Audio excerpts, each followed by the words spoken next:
Hey, salut à toi, c'est Grégoire, j'espère que tu as la forme. Aujourd'hui, une nouvelle vidéo, comment déterminer un prix d'achat en immobilier locatif. Alors, si c'est pas encore fait, je t'invite à cliquer sur le bouton s'abonner et de cliquer sur la petite cloche pour être prévenu de toutes mes prochaines vidéos. Et mets-moi un pouce aussi bleu en dessous, ça m'aide au référencement de la chaîne. Donc voilà, si ça mange pas de pain, comme on dit.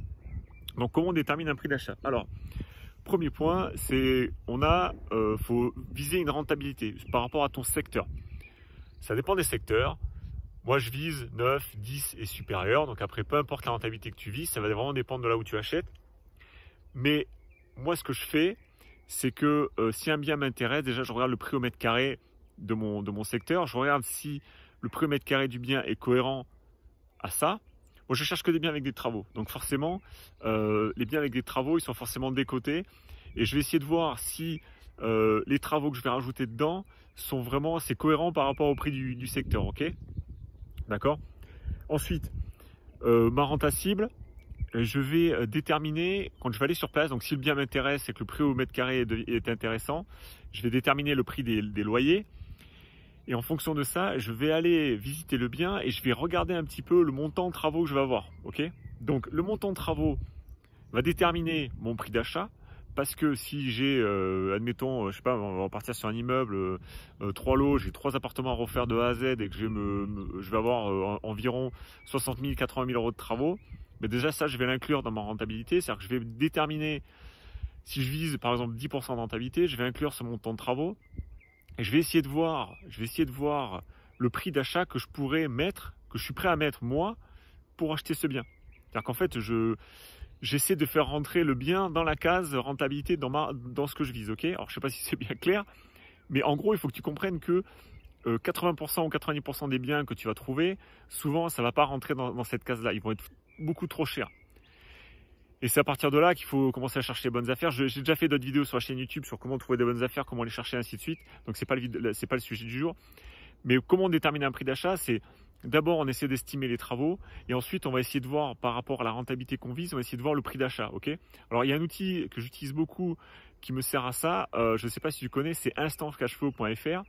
C'est un site internet. En fait, c'est pas mal parce que c'est des curseurs qu'on peut bouger et qui nous permet de sizer. On appelle ça sizer ton offre d'achat. Donc, du coup, ça te permet de déterminer un petit peu si le prix que tu en voudrais toi est cohérent par rapport à l'offre que tu préfères. C'est-à-dire que si tu te rends compte qu'il faut que tu fasses au moins 50% sur le bien en question attends, je change de bras, pour avoir une rentabilité, pour avoir ta rentabilité cible, je pense que c'est peut-être un peu excessif. Alors, à moins que ce soit vraiment un bien dans un endroit spécial et qui ait vraiment beaucoup de travaux. Mais en général, voilà, si par exemple tu te rends compte que tu as un certain montant de travaux et que en négociant ne serait-ce que 20 ou 30 000 euros, 10 000, 20 000, 30 000 euros, voire 40 000 euros, je parle d'immeuble de rapport, hein, je ne parle pas d'appartement, tu vas te dire, mais en fait, ça peut matcher. Si je négocie un petit peu le bien, je peux obtenir la rentabilité que je cible. Alors, sous réserve que les travaux, il n'y ait pas de dépassement, ainsi de suite, et que ça se passe, tout roule dans le meilleur des mondes. Donc ça, c'est encore autre chose. Mais si tu arrives à te dire, j'ai pas beaucoup à négocier, c'est un bien qu'il faut aller visiter. Il faut décrocher ton téléphone, il faut aller de suite sur place et faire une offre d'achat, parce que c'est comme ça que tu vas te rendre compte si ton montant travaux est cohérent avec ce que tu provisionnes par rapport à l'annonce que tu as vue. Après, si tu es débutant et que tu cherches un petit peu à te rassurer, tu peux faire venir un artisan sur place pour déterminer un peu le montant de travaux. Mais quand on a l'habitude, on fait plus ça. Enfin, moi maintenant, j'ai rénové déjà pas mal d'appartements et je sais à peu près quel budget de travaux je dois allouer par surface, grosso modo. En général, je ne me cours pas beaucoup maintenant. Mais voilà, il faut aller sur place, il faut se rendre compte, et si ton montant de travaux est cohérent, du coup, c'est cool, bingo, quoi. C'est vraiment ça qui va déterminer ton prix d'achat, quoi, par rapport à ta rentabilité cible. Donc moi, je vise 9, 10%, voire supérieur, parce que je vise dans des secteurs qui sont assez sympas, où il y a la demande locative, et je sais que je vais pouvoir louer facilement.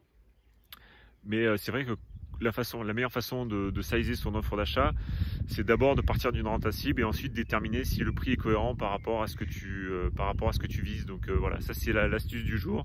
Donc on part de l'inverse. on essaie de faire rentrer le montant du bien dans notre rentabilité. Et si ça passe, c'est bingo quoi, parce que du coup tu as du cash flow, tu as de la rentabilité et tout va bien, la vie est belle. Donc voilà, donc j'espère que cette vidéo t'a plu. Dis-moi si tu as utilisé les mêmes techniques que moi pour définir ton prix d'achat. Mets-moi un pouce bleu pour le référencement de la chaîne. Abonne-toi si ce n'est pas encore fait. Je te dis à très vite pour de prochaines vidéos. Bon cash flow, ciao ciao.